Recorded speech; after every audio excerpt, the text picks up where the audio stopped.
For years, the deal has been remarkably straightforward. You write a check to your favorite charity, and in return, you expect a simple, one-to-one break on your taxes. You give a little, you save a little. But in 2026, incoming tax legislation changes that equation. The direct link between your generosity and your tax return is being replaced by a much stricter set of requirements.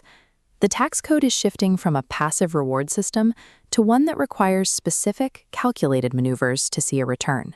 Where you used to just hand over your receipts to your accountant and watch the savings tally up, you'll now be dealing with a rigid, mechanical set of rules. If you keep donating the exact same way you do right now, without adjusting for these new thresholds, your expected tax benefits could disappear entirely. This is the Philanthropy formula, a set of mathematical levers embedded in the upcoming code that dictate exactly how much of your donation the government will actually recognize. Navigating 2026 requires more than just keeping your receipts. It requires a strategy that accounts for these shifts before you write your first check of the year. Let's look at the first group affected by this shift: taxpayers who itemize their deductions. If you fall into this category, the new law introduces a specific variable, a hard floor set at 0.5% of your adjusted gross income. Much like medical rules, you must cross this 0.5% line before a dollar counts. Your tax benefit only kicks in on money past that floor. Everything underneath is ignored. If you don't hit the threshold, casual donations have no tax impact. For itemizers, generosity is no longer an automatic write-off. It requires clearing a mathematically rigid hurdle first. But then there's the other side of the tax spectrum, the millions of Americans who skip itemizing and instead take the standard deduction.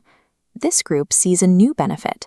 The law includes an automatic above-the-line deduction for charitable giving that doesn't require a complex breakdown of expenses.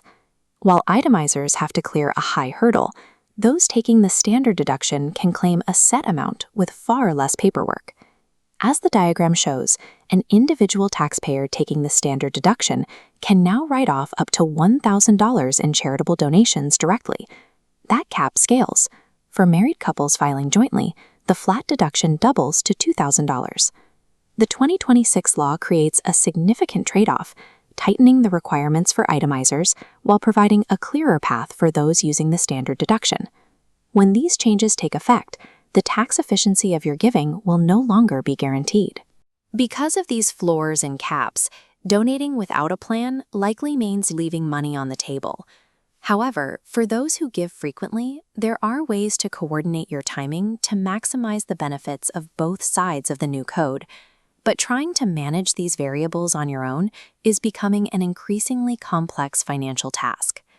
You should begin by reviewing your current giving patterns and projecting how those totals will interact with your 2026 income. The time to adjust your financial habits is now, before the new tax year starts. Once the door closes on 2025, your strategy is set. To manage the philanthropy formula effectively, you need a strategy tailored to your specific income and giving goals. Consult with a professional firm like TaxLab today to ensure your generosity still works for your bottom line.